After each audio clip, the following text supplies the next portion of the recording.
আপনাকে মানুষ বানানোর জন্য অনেক ভাই হয়তো আছেন, আমার উপরে রাগ করতে পারেন, মন খারাপ করতে পারেন, হয়তো বলতে পারেন হুজুর আপনি কলেজের বিরুদ্ধে বলেন, আপনি ভার্সিটির বিরুদ্ধে বলেন। না না না, আমি কলেজ ভার্সিটির বিরুদ্ধে বলি না।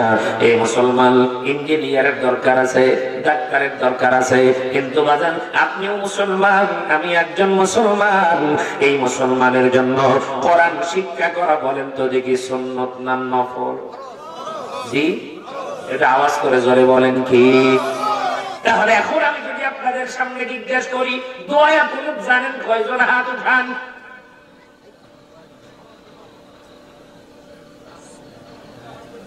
আলহামদুলিল্লাহ, খুশি হইলাম, হাত নামা। সাহস আছে, কিন্তু তার মধ্যে অনেকে আলেম ওলামাও আছে, মাদ্রাসার তলবে আলেমও আছে, হাত উঠাইছেন। এগুলো যদি ছাটাই বাছাই করে যদি আবার হাত তুলবার বলা হয় তাহলে আরো খুঁজে পাওয়া যাবে। হ্যাঁ, মন খারাপ করেন না, আপনাদের মনে কষ্ট দেওয়ার জন্য বলি নাই। ওরা আফসোস ওই জায়গায় দুনিয়ার সব শিখলাম কিন্তু আমার বাপের জানাজা আমি শিখি নাই। দুনিয়ার সব শিখেছি, নিজের বাবার কবরে মাটি দেওয়ার দোয়া এটাও পাই না, হুজুরের মুখের দিক তাকায় থাকা লাগে। আবার এটা ধমক দিয়েও করে। আপনার শুনলে আশ্চর্য হবে, আমি গত বছর বলছিলাম কিনা মনে নাই, কবরে মাটি দিতে গেছি, আমি দাঁড়ায় আছি, এক লোক ডাক দিয়ে হুজুর হা করে থাকে কি দেখেন একটু দোয়াটা পাওয়া যায়।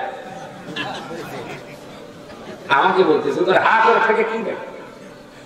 আচ্ছা, এটা কি কথা কর সাইজ হলো?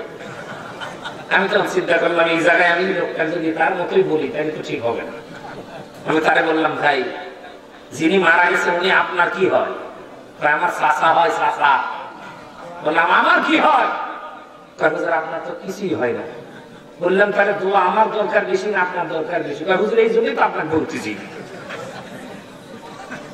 আমি বললাম আমার তো বলতেছেন ঠিক আছে, দোয়া মুখস্থ করার দায়িত্ব আমার বেশি না আপনার বেশি?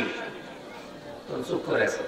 বললাম চাচা আপনার মাটি আপনি দিবেন, আপনার চাচার কবরে মাটি আপনি দিবেন, দোয়া পড়ে দেন আর না পড়ে দেন, আমি হুজুর কি করবো? কি কথা বলেন এখন আপনারা?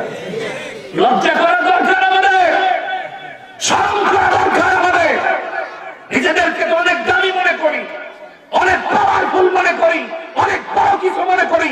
আপনার দাম আল্লাহর কাছে এক পয়সারও নাই যদি গোসলের ফরজ আপনার জানা না থাকে।